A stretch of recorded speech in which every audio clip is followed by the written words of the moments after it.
want to talk about a couple of examples about companies that have used information technology and specifically the data about their customers to come up with business models that are quite distinct from product centricity.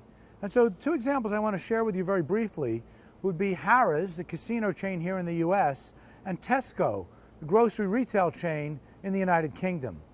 In many ways, the stories are quite similar, despite the fact that they're very different companies operating different businesses in different geographies. In both cases, these are companies that were getting beaten up in their businesses. They weren't nearly as large as some of their competitors. They didn't have the resources to compete head-to-head in a traditional product-centric manner. And so they turned to the data.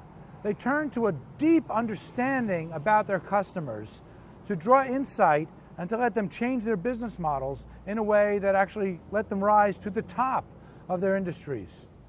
So let's talk first about Harrah's, the casino chain here in the US.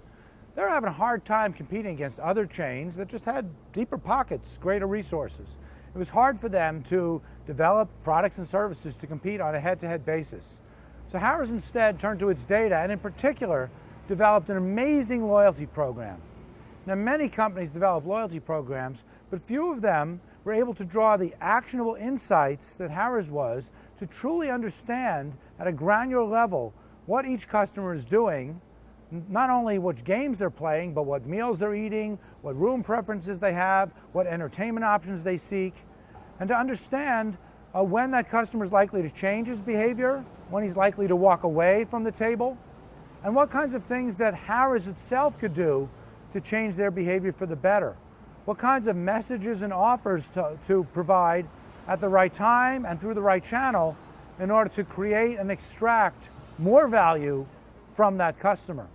So Harrah's was just brilliant in drawing those insights and understanding, for instance, what someone's threshold was. If this customer goes down about, say, on $150, it's time to intervene. It's time to offer them a meal or some kind of other activity which is going to make them feel great, but equally importantly, is going to reset their mental account. And so when they sit back down again, their threshold is back towards zero. So Harrah's was very smart about understanding that kind of messaging. And it's a very similar story for Tesco. Again, competing very tough with other big grocery chains in the UK, Sainsbury's, Morrison's, and so on. They turned to the data, they developed a loyalty program, they really understood their customers in some very clever ways. They would understand which households were buying a lot of their meals and other products from Tesco and which ones weren't. And specifically, which kinds of products were the light households not buying from Tesco. So Tesco knew which kinds of coupons to send to which kinds of households at which time in order to get them to buy more. And this helped them not only grow the business with those customers, but also it helped them to compete more effectively.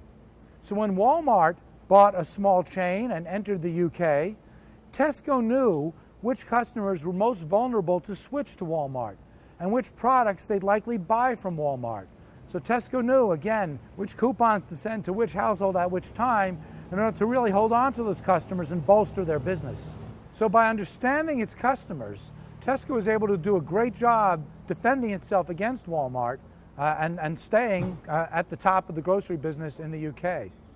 So those are only two examples of companies that have turned to the data in addition to developing fine products and services, but really leaning heavily on the data and a rich, deep understanding of their customers in order to pivot their business model in a way that they could never achieve through products and services alone.